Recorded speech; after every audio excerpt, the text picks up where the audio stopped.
In a world of constant notifications, rising utility bills, crowded highways, and increasingly dense cities, the idea of living off the grid has shifted from fringe lifestyle to genuine aspiration. For many Americans in 2026, it's no longer just about escaping people. It's about reclaiming autonomy. It's about generating your own power, collecting your own water, growing your own food, and living in a place where silence isn't rare. It's normal. While true off-grid living requires preparation, resilience, and adaptability, there are still towns across the United States where this lifestyle isn't just possible. It's practical. Some of these communities are small, isolated, and lightly populated. Others are technically organized towns but exist far enough from urban centers that self-sufficiency becomes part of daily life. What they share is remoteness, low population density, flexible land use, and a culture that respects independence. One of the most frequently cited off-grid hubs in America is McCarthy. Located deep within Alaska's interior near Wrangell-St. Elias National Park, McCarthy is not connected to the main road system in the traditional sense. Residents cross a footbridge to enter town after driving a long gravel road. There is no centralized power grid running through most of the area. Many residents rely on solar arrays, generators, wood stoves, and carefully stored fuel supplies. Winters are long and brutally cold, and temperatures can plunge far below zero. Yet for those who want true remoteness, breathtaking mountain scenery, and minimal outside interference, McCarthy offers something rare: space to exist largely on your own terms. Further south, but equally committed to independence, is Slab City. Located in the Sonoran Desert near the Salton Sea, Slab City is often described as one of the last free places in America. There are no municipal utilities, no formal city government, and no property taxes because the land is technically state-owned. Residents, many seasonal, some permanent, rely on solar panels, water hauling, and improvised infrastructure. Summers are intensely hot, pushing temperatures well above 110 degrees Fahrenheit, and survival requires preparation and respect for desert conditions. Yet Slab City's appeal lies in its radical independence. It's not polished or comfortable by suburban standards, but it offers autonomy rarely found elsewhere. In the mountainous forests of Colorado sits Lake City, a small alpine town surrounded by vast wilderness. While Lake City does have modern amenities, many properties outside the central area operate independently with solar, well water, septic systems, and wood heating. Snowfall can isolate residents during winter months, making food storage and vehicle readiness essential. The town's low population density and surrounding public lands make it ideal for those who want a blend of limited community interaction and genuine seclusion. On the island of Molokai in Hawaii lies Kaunakakai, a small town that serves as the commercial center of one of the least developed Hawaiian islands. Large parts of Molokai remain rural and resistant to overdevelopment. While not entirely disconnected from utilities, many properties outside the town core rely heavily on solar power, rainwater catchment systems, and independent food production. The island's remoteness, limited flights, minimal tourism infrastructure, creates a slower rhythm of life that appeals to those seeking distance from mainland pace. In the Ozark Mountains of Arkansas, Jasper offers another version of remote living. Surrounded by forests, rivers, and rugged terrain, Jasper provides access to affordable land where off-grid cabins and homesteads are common. Rainwater harvesting, private wells, and solar systems are widely used in surrounding rural areas. While the town itself maintains basic services, it's the surrounding countryside that attracts homesteaders seeking privacy and self-sufficiency. Heading north to Maine, Jackman sits near the Canadian border in a region defined by dense forests and long winters. The population is small, and properties outside town limits frequently operate independently with wood heat, propane, generators, and solar. Snowmobiling and logging remain part of the cultural landscape. Living here means embracing isolation. Winter storms can temporarily cut off access routes. But for many, that's part of the appeal. In the high desert of Nevada, Eureka embodies frontier independence. Vast stretches of open land surround the small historic mining town.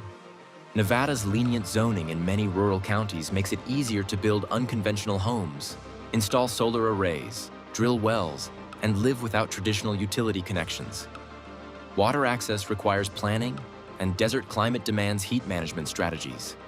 But the trade-off is extraordinary privacy and minimal regulation compared to denser states. Montana has long attracted off-grid seekers, and Yaak is one of its most remote communities. Located in the far northwestern corner of the state, Yaak is surrounded by national forest. Many residents rely on wood heat, solar systems, and well water. Wildlife sightings are common. The nearest major city is hours away. Winters are cold and snow-heavy, but those who move here typically do so intentionally, valuing independence over convenience. In New Mexico, Taos has become known for its earthship community. Homes constructed from recycled materials designed to be fully self-sustaining with passive solar heating, rainwater harvesting, and greenhouse integration. While Taos itself has modern infrastructure, the surrounding desert mesa hosts some of the most innovative off-grid architecture in the country.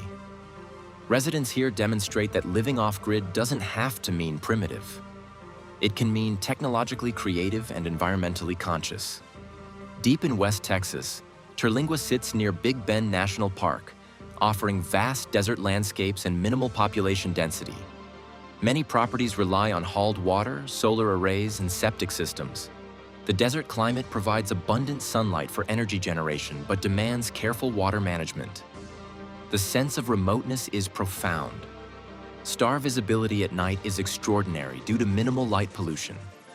In northern Idaho, Elk City provides mountain seclusion with a small town core.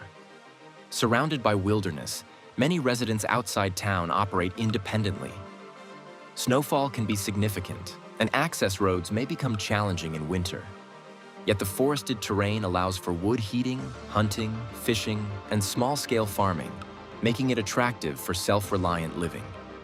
Finally, in Oregon's southeastern high desert lies Fields, a tiny community with a population that can feel almost symbolic. Vast open land stretches in every direction.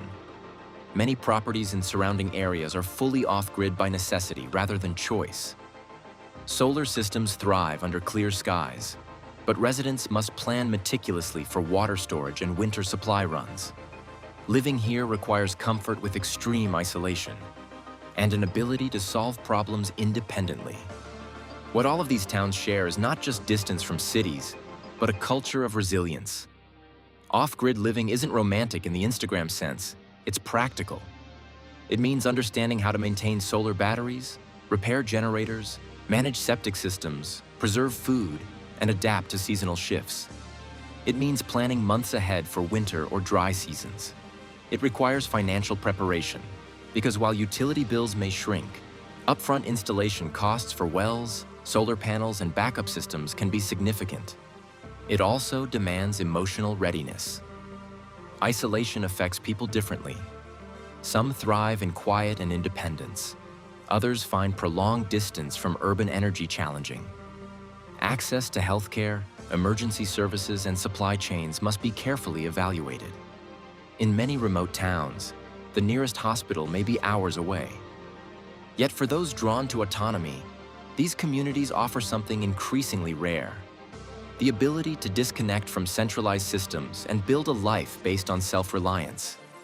In 2026, as concerns about grid stability, cost of living, and personal freedom grow, interest in off-grid towns continues to rise. Land remains comparatively affordable in many of these regions. Zoning restrictions are often looser, and communities, though small, frequently share knowledge and support newcomers who respect the lifestyle. Living off the grid is not about escaping society entirely. It's about redefining your relationship with it. It's about choosing when and how to connect, rather than being constantly tethered. In towns like these, the night sky is visible in full clarity, the air feels less crowded, and the pace of life slows to match natural cycles rather than traffic signals. For some, that's an inconvenience. For others, it's freedom. But truly, living off the grid in 2026 requires more than relocating to a remote zip code. It requires a shift in mindset from convenience-based living to systems-based living. In cities, utilities are invisible. You flip a switch and power flows, turn a tap and water runs, adjust a thermostat and temperature changes. In remote towns, those same comforts exist only if you design, install, and maintain the systems that produce them. Solar panels must be angled correctly for seasonal sun paths. Battery banks must be monitored to avoid deep discharge. Wells must be drilled deep enough to ensure year-round supply. Propane tanks must be refilled before winter storms make roads impassable. Living off-grid transforms daily life into a constant, quiet partnership with infrastructure you personally control. One of the primary draws of these towns is land affordability relative to more populated regions. In parts of Alaska, Nevada, Idaho, and New Mexico, acreage can still be purchased at prices unimaginable in coastal metro areas. That affordability opens doors for homesteading. Gardens, greenhouses, livestock, and food preservation. However, the cost equation shifts from mortgage payments toward development expenses. Raw land often requires septic installation, grading, well drilling, fencing, storage sheds, backup generators, and sometimes satellite internet setups. What appears inexpensive at purchase may require significant upfront capital to make livable year-round. Water management becomes one of the most critical components of off-grid survival. In desert communities like Terlingua or Fields, rainwater harvesting systems may supplement hauled water, but storage tanks must be carefully sized. In colder northern towns like Yak or Jackman, pipes must be insulated and sometimes buried below frost lines to prevent freezing. Some residents build gravity-fed water systems from elevated storage tanks. Others rely entirely on deep wells with submersible pumps powered by solar arrays. Every method demands understanding and routine maintenance. Energy independence also varies by geography. High desert regions offer abundant sunlight, making solar arrays highly effective. Mountainous or forested regions may receive limited winter sun due to shorter days and tree cover, requiring hybrid systems that include wind turbines, micro-hydro setups, or propane generators. In snowy climates, panels must be cleared regularly to maintain output. Battery storage capacity must account for extended periods of cloud cover. The romantic image of a cabin glowing warmly in the woods is sustained by careful calculation and preparation. Food security is another element that draws people to remote towns.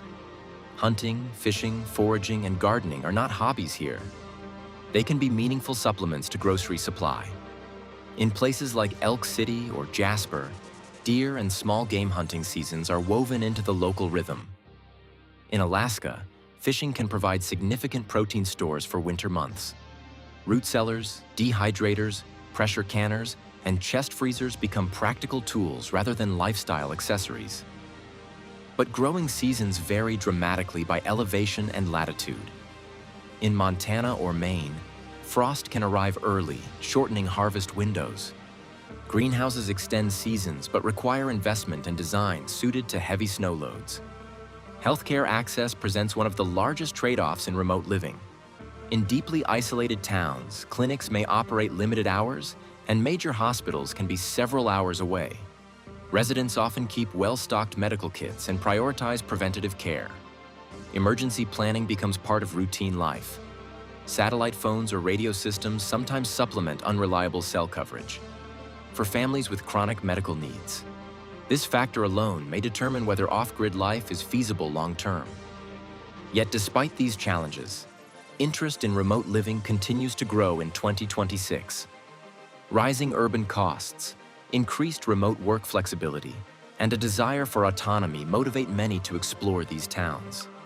For some, off-grid life is a stepping stone toward partial independence, maintaining internet connectivity while generating their own power. For others, it represents a full philosophical shift away from centralized systems. In the end, these towns endure because they offer something increasingly rare: control over your environment. Not total control. Nature always holds the final say, but meaningful participation in how your daily life functions. For those willing to trade convenience for capability and density for distance, remote America still holds places where living off the grid is not a fantasy, but a practical, achievable reality.